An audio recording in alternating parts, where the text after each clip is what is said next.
Hey, what's cooking? Good looking, it's your boy JT, and welcome back to another episode of South Stand Signings. And I'm feeling a little bit more upbeat than I was yesterday.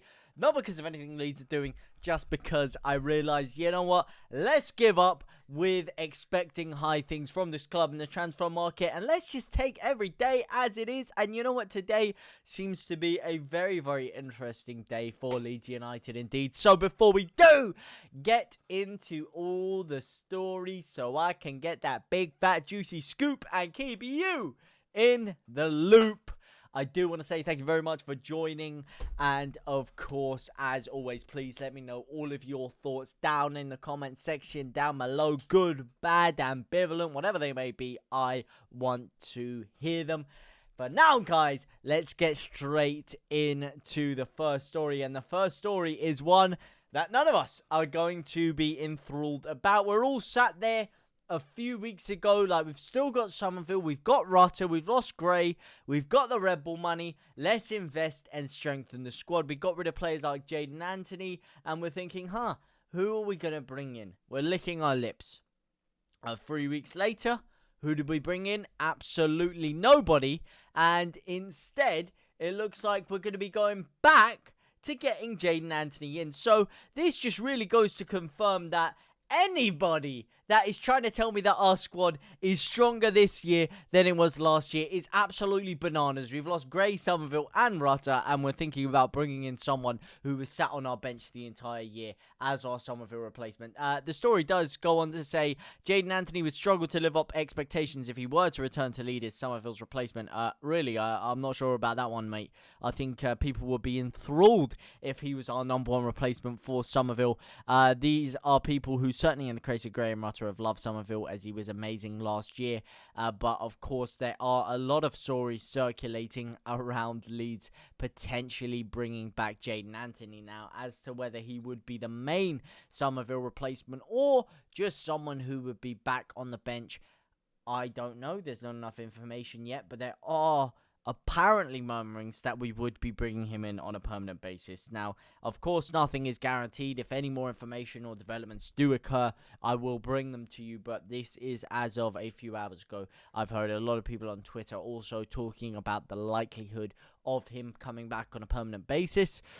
Not necessarily one that would get people too enthralled, but please let me know what you guys think. Would you take him back? Would you take him back to sit on the bench? Please let me know. Now, speaking of you guys and someone that you guys have been very keen about, I've heard a few of you really ringing this guy's name every single time I ask you guys in the comments, who do you want? Who do you want? Who do you want? You all say the same man, and it is Sami Smodics. Of course, he scored 33 goals in his league campaign, and he is reported to be valued around £9 million.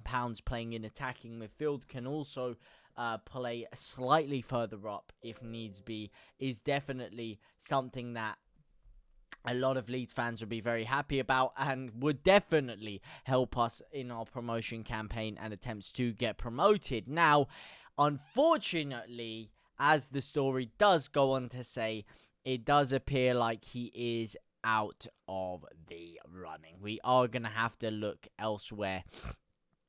Leeds United supporters on social media have urged the club to make a deal for the ex-Rovers man who found the net 27 times in the Championship last season in order to spearhead a second run at promotion back to the top flight. Leeds are in need of attacking reinforcements. However, the YEP reported that it emerged Tuesday, making of their interests unknown wide of the mark.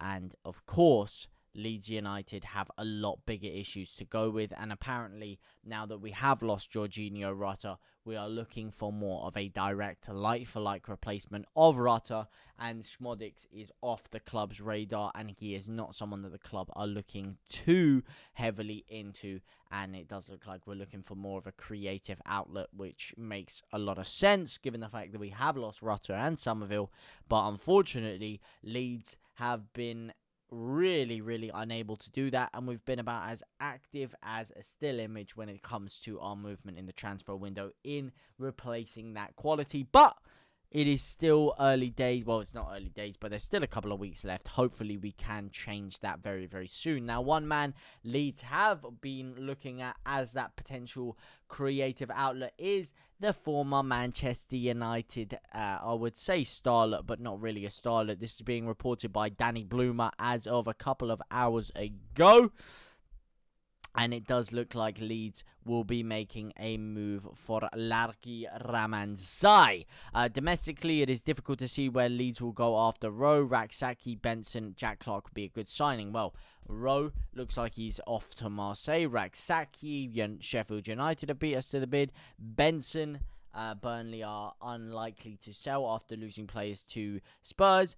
And Jack Clark seems like a very, very long shot of a signing. So is this the man that Leeds United are going to be putting all of our targets in? Who is Leeds' target? Largi Ramanzai. Ramanzai is an extremely versatile attacker who is right-footed, primarily plays off the left-hand side. Having said that, Ramanzai also played plenty of matches as a right winger and central attacking midfielder, i.e. and ergo a perfect replacement for both Rutter and Somerville. Since then, the Belgium has developed really well at Almeida, scoring 21 goals and providing 9 assists in 127 appearances, which is a tragic return when you compare him to Somerville and Rutter. Listen, 127 appearances and 30 goal contributions is very, very, very far off where you're looking at a guy like Somerville who got almost 30 goal contributions in the Championship alone last season. So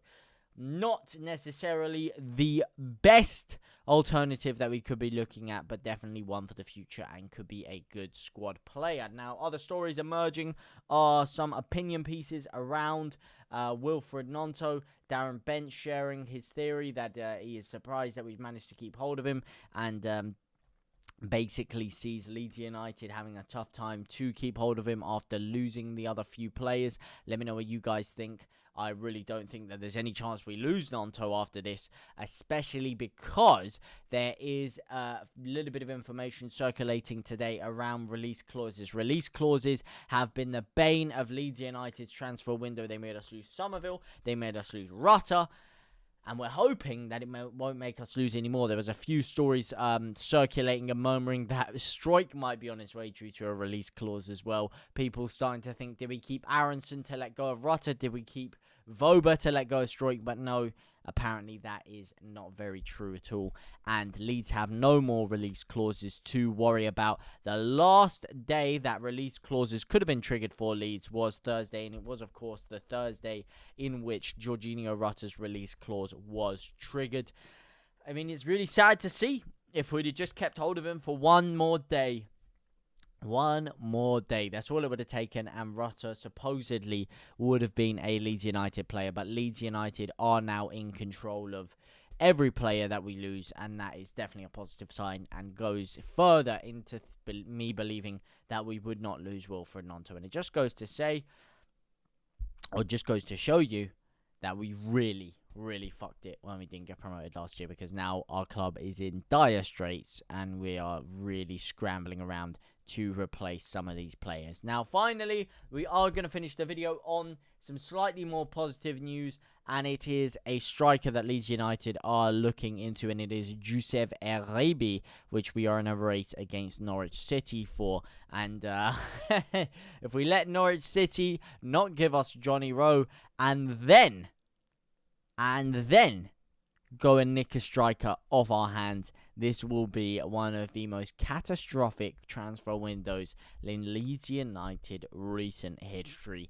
Leeds United battle Norwich amidst Jonathan Rowe's release clause. Every time a new release clause suddenly emerges to see another key piece of the White squad depart, it's getting gloomier as it is. The Whites are already in battle over the Canaries over Jonathan Rowe. An offer is set to go in to outbid rivals Marseille, who aren't prepared to meet the £15 million price, while Monaco are stuck at present as they need to offload a first-breed player.